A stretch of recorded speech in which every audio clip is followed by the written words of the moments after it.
नमस्कार साथियों, स्वागत है आप सभी का हमारे YouTube channel Shri Hans wine institute पर। आज का तारीख है 15 जुलाई 2022 और इस वीडियो में हम लोग 14 जुलाई के भी वीडियो डिस्कस करेंगे, क्योंकि कल के दिन कुछ टेक्निकल ग्लिच होने के कारण हम वीडियो अपलोड नहीं कर पाए थे।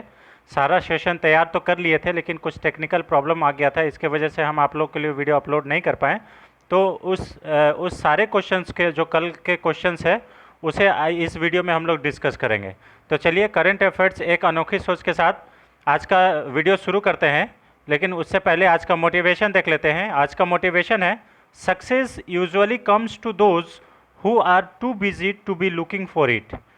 सक्सेस उसी को मिलता है जो बहुत अपने आप को व्यस्त रख के सक्सेस के पीछे भागा हुआ है। मतलब जो इंसान हमेशा सक्सेस के पीछे लगा हुआ है, सिर्फ उसी और उसी को सक्सेस मिलता है। तो हमेशा अपने काम पे फोकस रखिए और सक्सेस के पीछे हमेशा ध्यान लगाए रखिए। ज़रूर ना ज़रूर एक ना एक दिन ज़रूर आप सक्सेस बनेंगे। तो चलिए, इसी मोटिवेशन के साथ आज का सेशन चालू करते हैं। आज का पहला क्वेश्चन है, हाल ही में किसे जापान के सर्वोच्च सम्मान order of the rising sun से सम्मानित किया गया है? Option number A Narayan Kumar, option number B Kishore Jayaraman, option number C Ajay Parimal, option number D इनमें से कोई नहीं। तभी हाल ही में जापान का, देखिए किस देश का सर्वोच्च सम्मान है? जापान का, है ना। क्या नाम है सम्मान का? Order of the rising sun. ठीक है।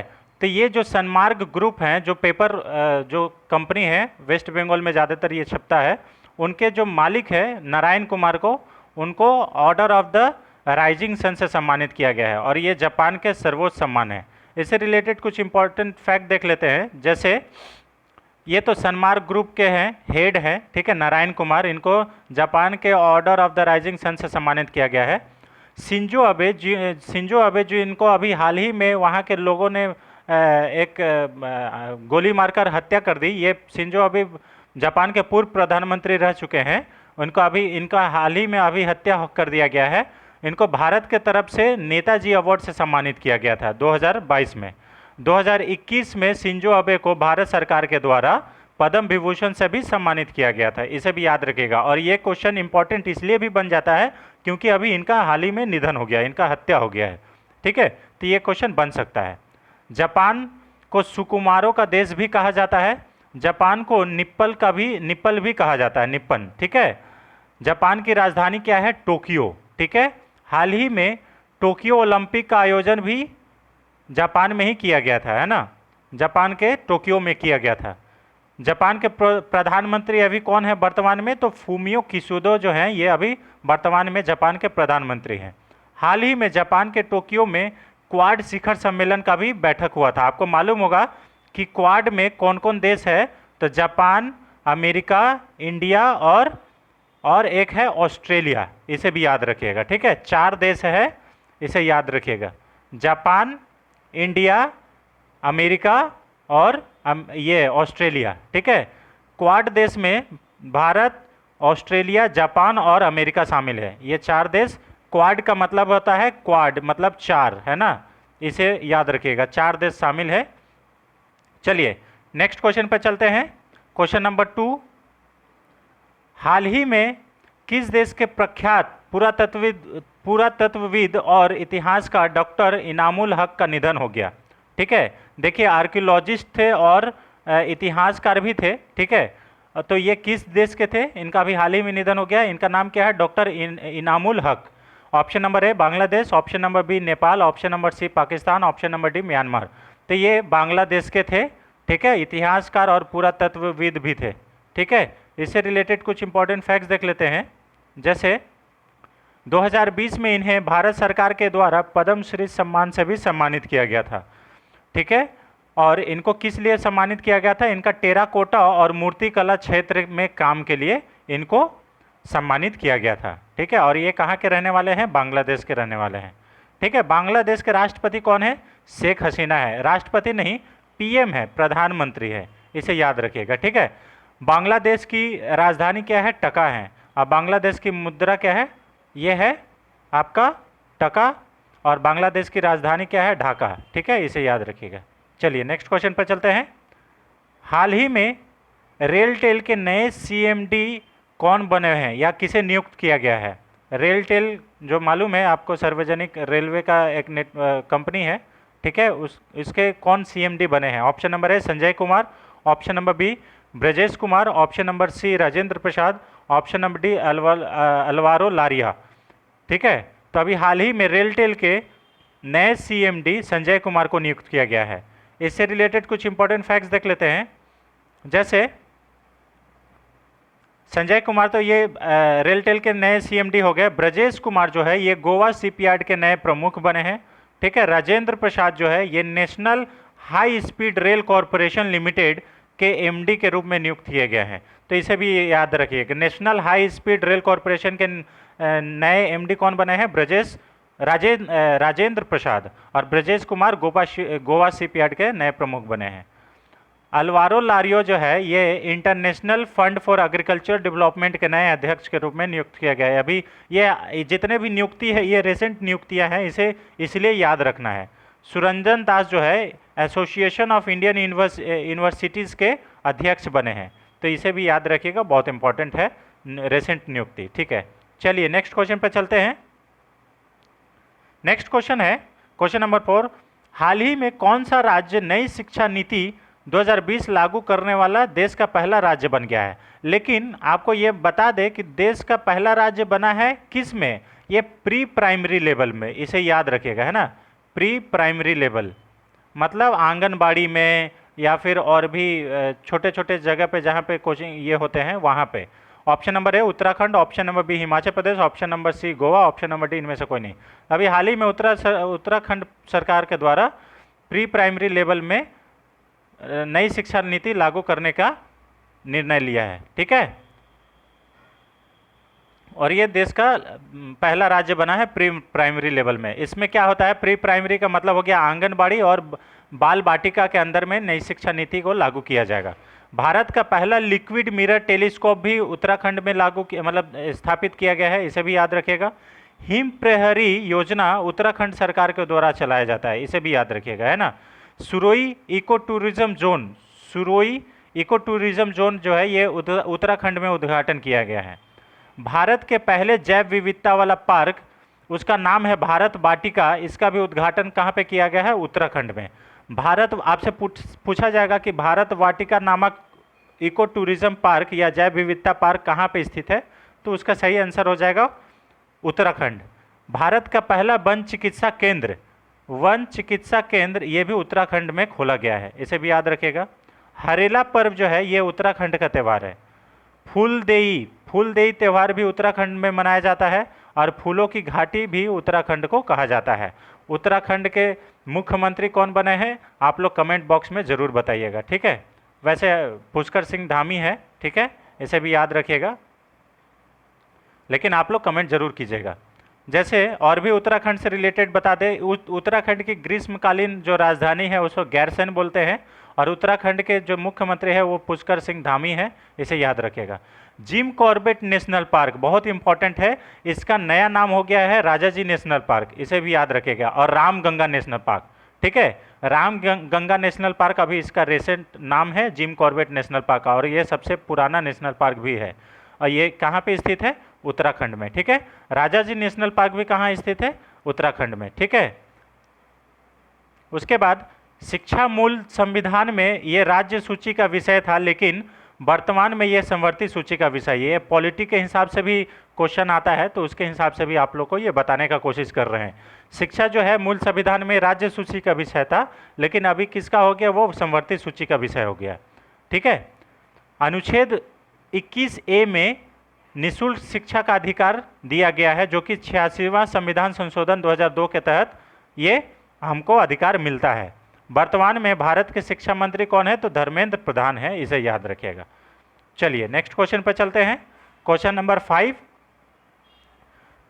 जेम्स वेब टेलीस्कोप का नाम अभी सुने होंगे, बहुत रिसेंट न्यूज़ में था परसों, कि ये ब्रह्मांड का बहुत अच्छा और बहुत पुराना फोटोज मतलब अपने अंदर में कैप्चर कर लिया है, जिसको हो सकता है कि धरती पे आने में बहुत समय लग जाता, ब्रह्मांड के बारे में जानने में बहुत टाइम लग जाता, लेकिन इस टेलीस्कोप के माध्यम से हम लोग मतलब मान लीजिए कि मतलब हजारों करोड़ वर्ष का जो जानकारी हम लोग को जानने में लगता ब्रह्मांड के बारे में, वो हम लोग आज के दिन ही जान लिए। तो वो रंगीन छवि भेजने का कारण चर्चा में रहा है, यह किस अंतरिक्ष एजेंसी के द्वारा निर्मित है? Option number A NASA, option number B यूरोपीय स्पेस एजेंसी, ठीक है, option number C C S A ऐसे लिखा जाता है, ठीक है, ये ESA है, और एक है उपयुक्त सभी। तो ये सभी के द्वारा ये बनाया हुआ है James telescope, James Webb telescope, इसे याद रखिएगा, जेम्स वेब टेलीस्कोप। टेलीस्कोप का मतलब जानते हैं ना, दूरबीन, है ना? तो आदमी लोग नहीं बताता है आइए हम आपको पहाड़ दिखा देते हैं, वैसा ही जेम्स टेलीस्कोप जो है ब्रह्मांड को करने के लिए बहुत बड़ा टेलीस्कोप स्थापित किया गया है। और ये किसके द्वारा किया गया है? नासा। नासा क्या है? नासा ये है अमेरिका का अंतरिक्ष एजेंसी, USA का, ये है यूरोपियन यूनियन का स्पेस एजेंसी। मतलब स्पेस एजेंसी का मतलब समझते हैं, जो अंतरिक्ष का अध्ययन करता है ना, यूरोपियन यूनियन का स्पेस एजेंसी है, ठीक है। और ये जो है CSA, ये कनाडा का स्पेस एजेंसी है, कनाडा का, है ना। तो ये तीनों मिल के जेम्स वेब टेलीस्कोप का निर्माण किए हैं, जो कि ब्रह्मांड का भी रंगीन छवि भेजने के कारण चर्चा में रहा है, ठीक है। आप हमको कमेंट बॉक्स में ये बताइएगा कि रोसकॉसमोस जो है वो किस देश की अंतरिक्ष एजेंसी का नाम है, इसे भी याद रखिएगा, ठीक है। चलिए नेक्स्ट क्वेश्चन पर चलते हैं। क्वेश्चन नंबर 6, हाल ही में कहां पर केंद्रीय कपड़ा मंत्री पीयूष गोयल ने राष्ट्रीय फैशन प्रौद्योगिकी संस्थान निफ्ट का उद्घाटन किया है? ठीक है, निफ्ट का उद्घाटन किया है। Option number A Panchkula Haryana, option number B Bhopal Madhya Pradesh, option number C Raebareli Uttar Pradesh, option number D Patna Bihar. तो अभी हाल ही में केंद्रीय मंत्री पीयूष गोयल ने जो कपड़ा मंत्री बन गए हैं, पहले ये कपड़ा मंत्री कौन हुआ करती थी? स्मृति ईरानी, ठीक है, इसे भी याद रखिएगा। तो पंचकुला हरियाणा में निफ्ट का उद्घाटन किए हैं, राष्ट्रीय फैशन टेक्नोलॉजी इंस्टीट्यूट, ठीक है, national institute for fashion technology इसका इंग्लिश में हुआ, ठीक है। तो कहाँ पे किया गया है? हरियाणा पंचकुला में, ठीक है, पंचकुला हरियाणा में। इससे रिलेटेड कुछ इंपॉर्टेंट फैक्ट्स देख लेते हैं। जैसे ये जो प्रौद्योगिकी संस्थान है, ये भारत का सतव्रत राष्ट्रीय फैशन प्रौद्योगिकी संस्थान होगा, ठीक है, और हरियाणा का पहला होगा। ये जो है ये राष्ट्र का 7वां है, सॉरी 17वां है, 17, मतलब इंडिया का 17वां है, और हरियाणा का पहला नेशनल इंफॉर्मेशन फॉर टेक्नोलॉजी है, ठीक है। पीयूष गोयल वाणिज्यिक और एवं उद्योग मंत्री भी हैं, ठीक है। हरियाणा के जो मुख्यमंत्री है वो कौन है? मनोहर लाल खट्टर जी है। हरियाणा की राजधानी क्या है? तो ये है पंचकुला, ठीक है। और वर्तमान में हरियाणा के राज्यपाल कौन है? बनवारी लाल पुरोहित, ये इसे याद रखिएगा, ठीक है। और खेलो इंडिया यूथ गेम्स जो है ये कहाँ पे किया गया था? पंचकुला हरियाणा में किया गया था। खेलो इंडिया यूथ गेम्स, इसका आयोजन पंचकुला हरियाणा में किया गया था। और आप हमको एगो कमेंट बॉक्स में ये बताइएगा कि बेटी बचाओ बेटी पढ़ाओ योजना जो है ये कहाँ से शुरू हुआ था? बेटी बचाओ बेटी पढ़ाओ, ठीक है, इसे याद रखिएगा, बेटी बचाओ बेटी पढ़ाओ।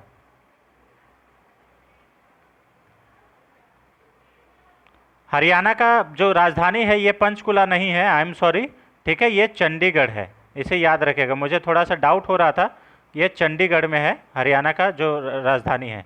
चलिए नेक्स्ट क्वेश्चन पर चलते हैं। नेक्स्ट क्वेश्चन है, अच्छा इससे रिलेटेड कुछ इंपॉर्टेंट फैक्ट्स देख लेते हैं। जैसे कुछ research institute, national dairy research institute ये भी करनाल हरियाणा में स्थित है।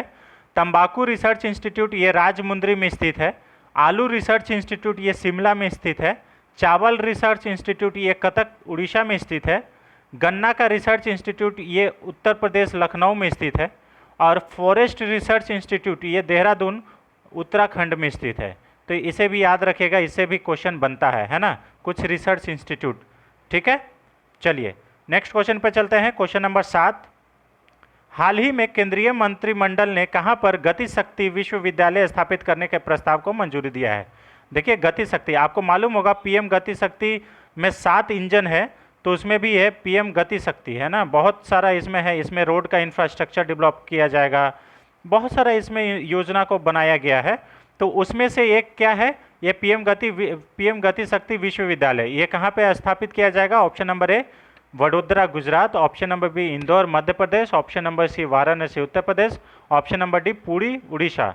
तो पीएम गति शक्ति जो विश्वविद्यालय है ये वडोदरा गुजरात में स्थापित करने के लिए मंजूरी दी गई है। ठीक है, देखिए यहाँ पे पीएम गति शक्ति योजना के तहत 7 इंजन में से ये एक चीज़ है, यहाँ पे पहला भारत का जो पहला गति शक्ति कार्गो टर्मिनल है, जो इसमें बोले ना इंफ्रास्ट्रक्चर का डेवलप होगा, तो कार्गो जो है इसका जो पहला कार्गो टर्मिनल बना है ये कहाँ से कहाँ बनाया गया है? आसनसोल पश्चिम बंगाल में स्थापित किया गया है, इसे याद रखेगा। रक्षा विश्वविद्यालय भी गुजरात में स्थापित किया जाएगा। ठीक है, WHO के द्वारा ट्रेडिशनल मेडिसिन सेंटर ये जामनगर गुजरात में स्थापित किया गया है, इसे भी याद रखिएगा, ट्रेडिशनल मेडिसिन सेंटर। गुजरात की राजधानी गांधीनगर है। गुजरात के मुख्यमंत्री जो है ये विजय रूपानी जी हैं, इसे याद रखिएगा। गुजरात में राज्यपाल अभी कौन है इसे आपको बताना है ये कमेंट बॉक्स में। ठीक है, कुछ कुछ क्वेश्चन है फ्रेंड्स जो हम चाहते हैं कि आप लोग भी पार्टिसिपेट करें ताकि आप लोग का भी अच्छा से रिवीजन हो पाए। ठीक है, तो गुजरात के वर्तमान में मुख्यमंत्री कौन है ये भी बताइएगा। अगर आप नहीं बताएंगे तो हम थोड़ा आपको बता दे रहे हैं, आचार्य देवव्रत जी हैं जो कि गुजरात के अभी राज्यपाल बने हुए हैं। ठीक है, लेकिन आप फिर भी कमेंट बॉक्स में आंसर दीजिएगा ताकि आपका भी रिवीजन हो जाए। चलिए नेक्स्ट क्वेश्चन पर चलते हैं। क्वेश्चन नंबर 8, हाल ही में एशियाई अंडर-20 कुश्ती प्रतियोगिता में भारत ने कितने पदक जीते हैं? Option number A 22, option number B 24, option number C 30 या ऑप्शन नंबर डी इनमें से कोई नहीं। तो अभी एशियाई अंडर-20 कुश्ती चैंपियनशिप में भारत ने 22 पदक जीता है, 22 मेडल जीता है। ठीक है, और ये कहाँ पे आयोजित किया गया था? मनामा बहरीन में, इसे भी याद रखिएगा। एशियाई अंडर-20 कुश्ती चैंपियनशिप बहरीन में आयोजित किया गया था। टोक्यो ओलंपिक में भारत 7 पदक जीता था, जिसमें से एक गोल्ड मेडल था, और वो गोल्ड मेडल किसके द्वारा लाया गया था? नीरज चोपड़ा के द्वारा। ठीक है, नीरज चोपड़ा है ना, भाला फेंक में। टोक्यो पैरा ओलंपिक में, जो पैरा ओलंपिक मतलब जो दिव्यांग जनों के लिए टोक्यो ओलंपिक हुआ था, उसमें भारत का जो पदक है वो 19 पदक था।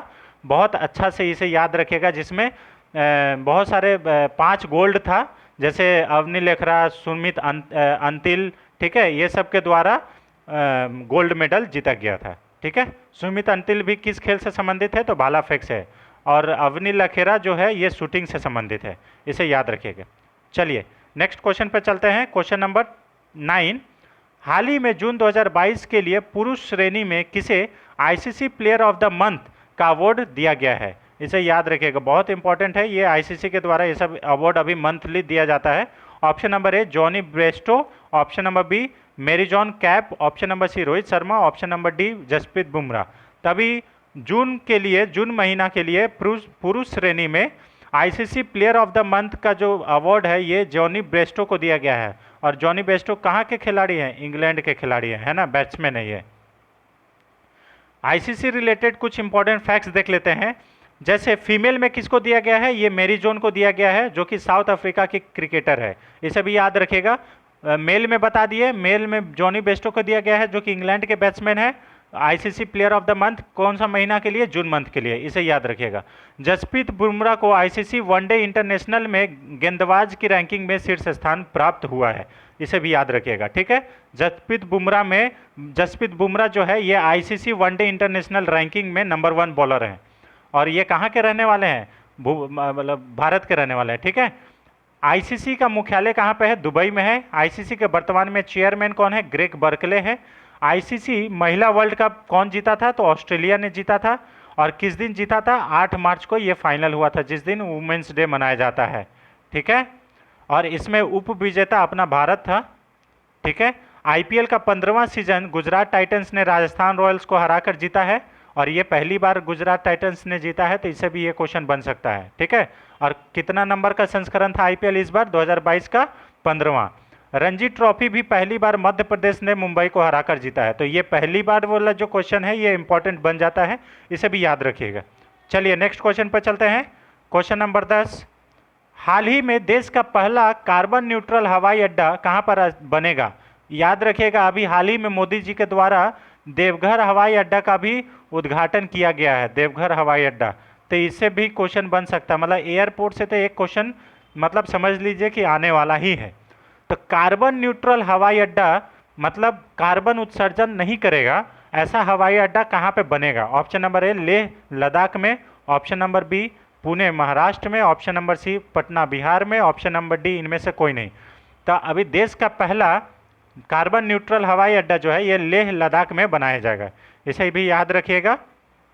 लेह लद्दाख में इससे रिलेटेड कुछ बात करें तो ये 26वीं सिंधु दर्शन यात्रा जो है ये भी लेह से शुरू किया गया है। भारत के पहले सामुदायिक संग्रहालय का उद्घाटन लेह के लद्दाख मतलब लद्दाख के लेह में किया गया है। लद्दाख का एक ही जिला है लेह, दो जिला है सॉरी, लद्दाख का दो जिला है लेह और कारगिल, इसे भी याद रखिएगा, ठीक है। आपसे पूछ लिया जाएगा कि लद्दाख में कितने जिले हैं, तो दो जिले हैं, एक है लेह और दूसरा है कारगिल। भारत का पहला चलता फिरता सिनेमा घर जो है ये रोमिंग सिनेमा घर, ये भी कहाँ पे है? लेह में स्थापित किया गया है, इसे भी याद रखिएगा, ठीक है। चलिए क्वेश्चन नंबर 11, यहाँ 15 जुलाई का भी इसमें सारे क्वेश्चन है, तो वीडियो थोड़ा लंबा बनेगा फ्रेंड्स, लेकिन आप पूरा अंत तक देखिएगा और बहुत इंपॉर्टेंट फैक्ट्स इसमें प्रोवाइड करा रहे हैं, तो इसे नोट डाउन भी कीजिएगा। वीडियो पसंद आता है तो वीडियो को लाइक करें और शेयर जरूर करें, ठीक है। चैनल पर नए हैं तो चैनल को सब्सक्राइब भी कर लें। हाल ही में किसे supreme order of the chrysanthemum से सम्मानित किया गया है? ठीक है, option number A Shinzo Abe, option number B Manoj Kumar, option number C Joe Biden, option number D इनमें से कोई नहीं। तो अभी हाल ही में शिंजो अबे जिनका अभी उनका मर्डर हो गया, ठीक है, इनको जापान के द्वारा supreme order of the chrysanthemum award से सम्मानित किया गया है, ठीक है, शिंजो अबे जी को। जापान से कुछ बात करें तो अभी पिछला क्वेश्चंस में भी हम लोग इसका डिस्कस किए थे, ये जापान का भी सर्वोच्च सम्मान है और एक और सर्वोच्च सम्मान है order of the rising sun, इससे इनसे भी मतलब इनको दिया गया है, ठीक है। 2021 में भारत सरकार के द्वारा शिंजो अबे को पद्म विभूषण दिया गया था, अभी पिछले वीडियो में पिछला क्वेश्चन में ही डिस्कस किए थे, और 2022 में शिंजो अबे को नेताजी अवार्ड से भी सम्मानित किया गया, इसे भी याद रखिएगा। हेनली पासपोर्ट इंडेक्स में जापान शीर्ष स्थान पर रहा है और ये हमेशा रहता है। हेनली पासपोर्ट इंडेक्स क्या है कि आपको आपका पासपोर्ट के आधार पर कितने देशों में जाने के लिए अनुमति मिलती है, उसको ये हेनली पासपोर्ट के द्वारा इंडेक्स के द्वारा मालूम पड़ता है, ठीक है।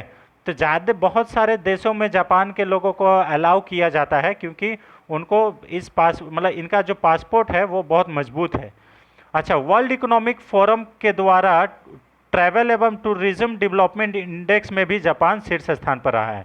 WEF के ट्रैवल एवं टूरिज्म डेवलपमेंट इंडेक्स में भी जापान जो है ये टॉप स्थान पर रहा है। जापान की राजधानी टोक्यो है, इसे याद रखिएगा। क्वाड देश की स्थापना शिंजो अबे ने ही किया था, इसे भी याद रखिएगा, ठीक है। क्वाड में कितने देश है? 4 देश है, इसे भी याद रखिएगा। और क्वाड का चौथी बैठक जो है ये जापान में ही किया गया था, इसे भी याद रखिएगा। चलिए नेक्स्ट क्वेश्चन पे चलते हैं, क्वेश्चन नंबर 12। हाल ही में टाइम्स पत्रिका ने वर्ष 2022 के लिए विश्व के सर्वश्रेष्ठ स्थायी स्थानों की सूची जारी की है। सर्वश्रेष्ठ स्थानों की सूची जारी की है। इस सूची में किन 2 भारतीय शहरों को शामिल किया गया है? ये बहुत इंपॉर्टेंट है और ये प्राउड का मोमेंट है कि सर्वश्रेष्ठ स्थानों में भारत का 2 स्थान शामिल किया गया है। पहला ऑप्शन नंबर ए अहमदाबाद और Kerala, option number B Surat और Lucknow, option number C Mumbai और कोलकाता, ऑप्शन नंबर डी इनमें से कोई नहीं। तो टाइम्स पत्रिका जो टाइम्स मैगजीन है उसने 2022 के लिए विश्व के सबसे सर्वश्रेष्ठ स्थानों की सूची जारी करते हुए भारत के 2 स्थान अहमदाबाद और केरल को इसमें शामिल किया है, ठीक है। तो ये बहुत प्राउड मोमेंट है भारत के लिए कि इसमें अहमदाबाद और केरल को शामिल किया गया है, ठीक है। अहमदाबाद जो है ये वर्ल्ड हेरिटेज साइट 2017 में शामिल किया गया था, इसके कारण इसे ये स्थान मिला है। और केरल को इको टूरिज्म के लिए यह स्थान मिला है, इसे भी याद रखिएगा। केरल की बात करें तो केरल में साइलेंट वैली नेशनल पार्क स्थित है, इसे भी याद रखिएगा। विक्रम साराभाई अंतरिक्ष केंद्र ये तिरुवनंतपुरम केरल में स्थित है, इसे भी याद रखिएगा। वर्तमान में विक्रम साराभाई अंतरिक्ष केंद्र के अध्यक्ष जो है उन्नी कृष्णन नैयर हैं, इसे भी याद रखिएगा, ये सब पूछा जाता है। जैसे अभी आपसे पूछ लीजिएगा कि इसरो के चेयरमैन कौन है, तो इसरो के चेयरमैन जो है ये सोमनाथ हैं। कौन है? सोमनाथ हैं, इसे भी याद रखिएगा। इसरो के चेयरमैन कौन है? सोमनाथ हैं। चलिए नेक्स्ट क्वेश्चन पर चलते हैं। क्वेश्चन नंबर 13, ये भी बहुत इंपॉर्टेंट क्वेश्चन है फ्रेंड। हाल ही में राष्ट्रीय नाट्य विद्यालय मतलब नेशनल स्कूल ऑफ ड्रामा नई दिल्ली के द्वारा किस महोत्सव का आयोजन किया जाएगा? ऑप्शन नंबर ए भारत रंग महोत्सव 2022, option number B Hariyali Mahotsav 2022, option number C biggest festival 2022, या इनमें से कोई नहीं। तो अभी हाल ही में नेशनल स्कूल ऑफ ड्रामा के नेशनल स्कूल ऑफ ड्रामा, ठीक है, एनएसडी नई दिल्ली के द्वारा भारत रंग महोत्सव का आयोजन किया जाएगा। इसे भी याद रखिएगा। क्यों मनाया जाएगा? क्योंकि आज़ादी का 75वीं वर्षगांठ मना रहे हैं और ये आज़ादी का अमृत महोत्सव के उपलक्ष्य के द्वारा ये मनाया जा रहा है, ठीक है, इसे भी याद रखिएगा। देखिए बिगेस्ट फेस्टिवल का आयोजन दिल्ली के चीफ मिनिस्टर अरविंद केजरीवाल ने ये किया है कि भारत मतलब दिल्ली में सबसे बड़ा मेला लगेगा, शॉपिंग मेला, ठीक है, शॉपिंग फेस्टिवल का आयोजन किया जाएगा, तो इसे भी याद रखिएगा। अच्छा, नेशनल स्कूल ऑफ ड्रामा के जो हेड हैं वो कौन है? परेश रावल हैं। देखिए नेशनल स्कूल ऑफ ड्रामा के राष्ट्रीय नाट्य विद्यालय के जो हेड है वो कौन है? परेश रावल, बाबू भैया, है ना, इसे याद रखिएगा। भारत रंग महोत्सव का 22वां संस्करण 2022 में मनाया जाएगा और ये किसके द्वारा मनाया जा रहा है? नेशनल स्कूल ऑफ ड्रामा के द्वारा किया जा रहा है इसका आयोजन, ठीक है। कहाँ किया जाएगा? नई दिल्ली में किया जाएगा, ठीक है। 35वें सूरजकुंड मेला अंतर्राष्ट्रीय शिल्प मेला मतलब 35वें सूरजकुंड अंतर्राष्ट्रीय इंटरनेशनल शिल्प मेला का जो आयोजन है ये फरीदाबाद हरियाणा में किया गया है। इस मेले में पार्टनर कंट्री जो था वो कौन था? उज्बेकिस्तान, इसे भी याद रखिएगा। सूरजकुंड मेला जो 35वें नंबर का था उसमें फोकस कंट्री या पार्टनर कंट्री का बात बोले तो उज्बेकिस्तान था, जो कि हरियाणा के फरीदाबाद में आयोजित किया गया था। खीर भवानी का मेला ये कहाँ पे आयोजित किया जाता है? जम्मू एंड कश्मीर में। अम्बुबाची का मेला ये कामाख्या माता मंदिर में आयोजित किया जाता है जो कि असम में स्थित है। मेधराम जात्रा महोत्सव 2022 ये तेलंगाना में स्थित है, इसे मनाया जाता है, ठीक है। हेरात फेस्टिवल ये जम्मू एंड कश्मीर का महाशिवरात्रि है, इसे भी याद रखिएगा। और आप लोग को मालूम होगा कि कल से शिवरात्रि ये सावन का महीना पावन महीना शुरू हो गया है, तो मेरे जितने भी व्यूवर्स हैं उनको हमारे तरफ से सावन का हार्दिक शुभकामनाएं। भगवान आपको हमेशा खुश रखे और समृद्ध रखे और आपको अपने लक्ष्य तक पहुंचा के छोड़े, ठीक है। चलिए नेक्स्ट क्वेश्चन पर चलते हैं। क्वेश्चन नंबर 14, हाल ही में छात्रों को रोजगार देने के लिए किस राज्य सरकार ने यूनिसेफ के साथ समझौता किया है? Option number A Delhi, option number B Haryana, option number C Uttar Pradesh, option number D Bihar.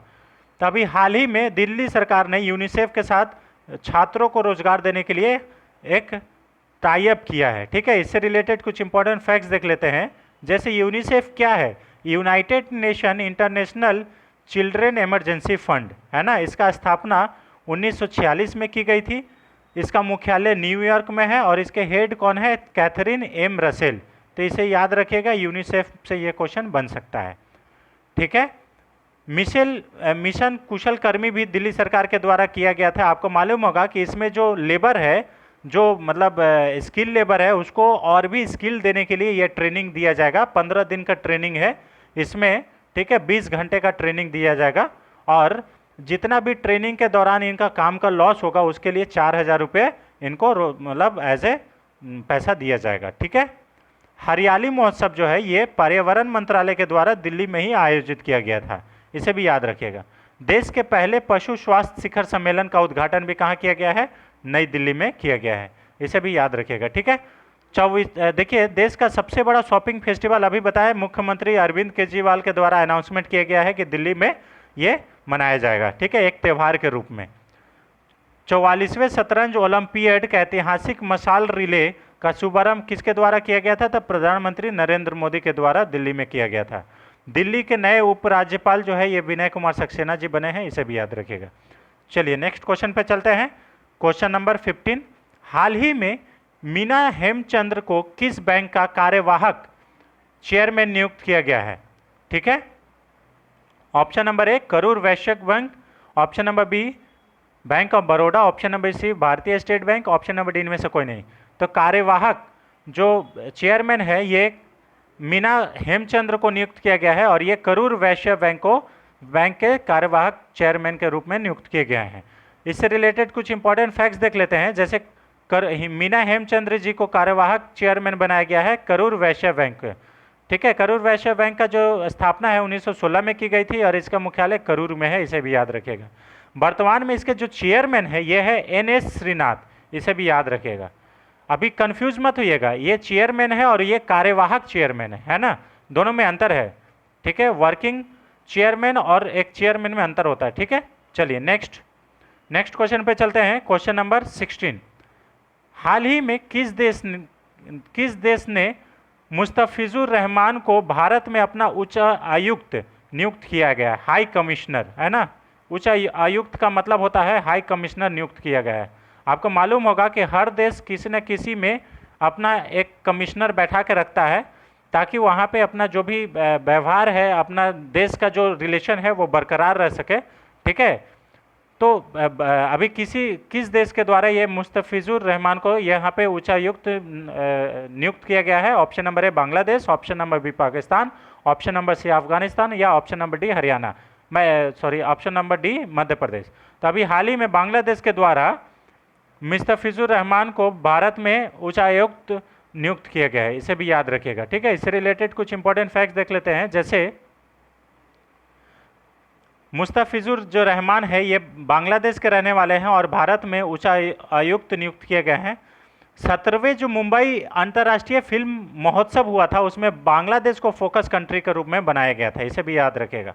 ठीक है, बांग्लादेश अपनी पहली डिजिटल जनगणना कराने के लिए रेडी हुआ है, इसे भी याद रखिएगा। बोंगो सागर युद्ध अभ्यास जो है ये भारत और बांग्लादेश के बीच होता है। भारत और बांग्लादेश के बीच कुछ ट्रेनें भी चलती है, जैसे मिताली एक्सप्रेस हुआ, मैत्री एक्सप्रेस हुआ, ये सब भारत और बांग्लादेश के बीच में चलता है। बांग्लादेश की राजधानी जो ढाका है। ठीक है, बांग्लादेश के प्रधानमंत्री शेख हसीना जी हैं और बांग्लादेश के राष्ट्रपति अब्दुल्ला हमीद है, इसे भी याद रखिएगा। बांग्लादेश की मुद्रा या करेंसी जो है ये टका है, इसे भी याद रखिएगा, बहुत इंपॉर्टेंट है। ठीक है, बहुत इंपॉर्टेंट है फ्रेंड्स, इसे याद रखिएगा। ठीक है, चलिए नेक्स्ट क्वेश्चन नंबर 17, हाल ही में किस राज्य सरकार के द्वारा अर्न विथ लर्न योजना की शुरुआत की गई है? बहुत इंपॉर्टेंट क्वेश्चन है friends. Option number A Tripura, option number B Assam, option number C Uttar Pradesh, option number D Kerala. तो अभी हाल ही में त्रिपुरा के द्वारा अर्न विथ लर्न योजना शुरू की गई है। ठीक है, आप इस वर्ड को अक्सर नेटवर्क मार्केटिंग में सुनते होंगे, क्योंकि नेटवर्क मार्केटिंग में जब कभी भी आप सेमिनार अटेंड किए होंगे तो वो लोग यही भाषण देते हुए बोला जाता है, पकड़ा जाता है कि अर्न विथ लर्न, मतलब आप जिस समय पढ़ रहे होंगे उस समय आप बड़े बड़े ख्वाब दिखाता है कि हाँ आप कमा पाएंगे, इतने सारा पैसा कमा पाएंगे नेटवर्क मार्केटिंग के थ्रू। लेकिन इसमें ऐसा कुछ कॉन्सेप्ट नहीं है। इसमें क्या है कि अर्न विथ लर्न योजना के तहत जब कोविड-19 के दौरान में सरकारी स्कूलों से बच्चे मतलब एब्सेंट होना शुरू किए, तो बहुत एब्सेंट हो गए और आज ऐसा टाइम आ गया कि जो लोग स्कूलों में वापस नहीं जा रहे थे। इसके लिए ये थोड़ा सा योजना शुरू किया गया है त्रिपुरा सरकार के द्वारा, ताकि सरकारी स्कूल में भी बच्चे पढ़ने आए। ठीक है, इस योजना का जो है मतलब उद्देश्य है ये स्कूलों में जो ड्रॉप आउट बच्चे हैं उसको वापस लाना है, इसे भी याद रखिएगा। कोविड-19 के द्वारा जो ड्रॉप आउट हुआ था कोविड की वजह से, उसको वापस लाना। स्कूल चलो अभियान जो है ये उत्तर प्रदेश के द्वारा चलाया गया था और ये किस जिला से चलाया गया था? तो श्रावस्ती से चलाया गया था, इसे भी याद रखेगा। त्रिपुरा की राजधानी अगरतला है। त्रिपुरा के नए मुख्यमंत्री बने हैं मानिक शाह, इसे भी याद रखिएगा। पहले कौन थे तो आप कमेंट बॉक्स में बताइएगा, हम तब तक यहाँ लिख दे रहे हैं। विप्लव कुमार देव थे त्रिपुरा के मुख्यमंत्री, लेकिन अभी कौन बने हैं? ये बने हैं मानिक शाह। त्रिपुरा के राज्यपाल सत्यदेव नारायण आर्य हैं, इसे भी याद रखिएगा। हाल ही में खर्ची महोत्सव जो है ये भी त्रिपुरा में मनाया गया है, हम लोग कुछ दिन पहले भी इस क्वेश्चन को डिस्कस किया था, इसे याद रखिएगा। और कोकब्रोक जो है ये त्रिपुरा का मूल भाषा है, बहुत इंपॉर्टेंट है ना, यहाँ पे ये जनजाति भी पाया जाता है कोकब्रोक। ठीक है, इसे भी याद रखिएगा। चलिए नेक्स्ट क्वेश्चन पे चलते हैं, क्वेश्चन नंबर 8। ये भी इंपॉर्टेंट क्वेश्चन है friend, global gender gap index. हाल ही में विश्व आर्थिक मंच के द्वारा जारी वैश्विक लैंगिक अंतराल सूचकांक मतलब ग्लोबल जेंडर गैप इंडेक्स 2022 में भारत कौन सा स्थान पर रहा है? ऑप्शन नंबर ए 135वें स्थान पर, ऑप्शन नंबर बी 141वें स्थान पर, ऑप्शन नंबर सी 136वें स्थान पर, ऑप्शन नंबर डी 146वें स्थान पर। तो हाल ही में जो विश्व आर्थिक मंच के द्वारा जो ये रिपोर्ट जारी किया गया है ग्लोबल जेंडर गैप इंडेक्स, इसमें भारत जो है 135वें स्थान पर है। तो इसका ए आंसर सही हो जाएगा। इससे रिलेटेड कुछ इंपॉर्टेंट फैक्ट्स देख लेते हैं। जैसे इस सूचकांक में हमेशा आइसलैंड ही टॉप करता है। आइसलैंड हो गया, उसमें डेनमार्क हो गया, ये सब में देखिएगा कि डेनमार्क सतत विकास में बहुत सस्टेनेबल डेवलपमेंट में टॉप करता है। और इस सूचकांक में सबसे पीछे में 146वें रैंक पे कौन है? अफगानिस्तान। ये सबसे पीछे है क्योंकि इसमें 146 देश ही भाग लिए थे, इसे भी याद रखिएगा। 146, ठीक है, ठीक है। और ये भारत का 135वां यहाँ पे स्थान है। इस इंडेक्स में 2021 में भारत का रैंक 140 था, लेकिन उस समय 156 देश इसमें शामिल थे, ठीक है, तो इसे भी याद रखिएगा, ठीक है। इस सूचकांक में 146 देश शामिल है, यह भी बता दिए। इस सूचकांक में पाकिस्तान की रैंक जो है ये 145 है, इसे भी याद रखिएगा। और सबसे लास्ट में कौन है? अफगानिस्तान। पर्यावरण प्रदर्शन सूचकांक में भारत का जो रैंक है ये एकदम लास्ट है, 180। विश्व खुशहाली सूचकांक में भारत का जो रैंक है ये 136, इसे भी याद रखिएगा। वायु शक्ति जो सूचकांक है इसमें भारत का रैंक तीसरा है। मतलब किस देश का वायु शक्ति मतलब नेवी सबसे मजबूत है, तो वो है भारत का, इसे याद रखिएगा, ठीक है। विश्व प्रेस स्वतंत्रता इंडेक्स में ये भारत का रैंक कितना है? तो 153 है, इसे भी याद रखिएगा। 150, ठीक है, 150 है विश्व प्रेस फ्रीडम इंडेक्स में। चलिए नेक्स्ट क्वेश्चन पर चलते हैं। क्वेश्चन नंबर 19, हाल ही में आरबीआई ने किस बैंक पर 5.72 करोड़ रुपए का जुर्माना लगाया है? Option number A federal bank, option number B Ujjivan small finance bank, option number C Dena bank और option number D Canara bank. तो अभी हाल ही में आरबीआई का गाइडलाइंस ना मानने के कारण फेडरल बैंक के ऊपर आरबीआई ने 5.72 करोड़ रुपए का जुर्माना लगा दिया है, तो इसे भी याद रखिएगा। फेडरल बैंक की बात करें तो फेडरल बैंक की जो स्थापना है ये 1931 में की गई थी। इसका मुख्यालय अलुवा में है, इसे भी याद रखिएगा, बहुत इंपॉर्टेंट है ना। और फेडरल बैंक के अभी प्रेजेंट में सीईओ कौन है? तो श्याम श्रीनिवासन है, इसे भी याद रखिएगा, बहुत इंपॉर्टेंट है। चलिए नेक्स्ट क्वेश्चन पर चलते हैं। आज का लास्ट क्वेश्चन फ्रेंड, हाल ही में अंतर्राष्ट्रीय T20 के इतिहास में लगातार सबसे ज़्यादा मैच जीतने वाले कप्तान कौन बने हैं? बहुत इंपॉर्टेंट फ्रेंड, ये क्वेश्चन बन सकता है घुमा फिरा के। Option number A Rohit Sharma, option number B Virat Kohli, option number C Mahendra Singh Dhoni, option number D इनमें से कोई नहीं। तो आप इस क्वेश्चन को ऐसे भी क्वेश्चन आंसर दे सकते हैं कि अभी विराट कोहली है नहीं कैप्टन, महेंद्र सिंह धोनी भी रिटायर हो चुके हैं और डी तो कोई है ही नहीं, तो रोहित शर्मा इसका सही आंसर हो जाएगा। और ये कितने मैच लगातार जीते हैं? तो 13 मैच जो है T20 के इतिहास में लगातार जीतने वाले मतलब पहले कप्तान बने हैं, इसे याद रखिएगा। तो ये रहे फ्रेंड्स आज के 10 अति महत्वपूर्ण प्रश्न। आई होप आपको ये वीडियो पसंद आया होगा। और कल किसी कारणवश वीडियो अपलोड सारा सेशन तैयार करने के बाद भी हम आप लोग को वीडियो नहीं अपलोड कर पाए थे, उसके लिए हम माफ़ी चाहते हैं। आपको इस हमारे चैनल पे से कुछ भी लाभ होता है तो चैनल को ज़रूर सब्सक्राइब करें, नए हैं तो चैनल को सब्सक्राइब करें और शेयर करें ताकि हमारा भी मोटिवेशन बना रहे। Thanks for watching, thank you so much.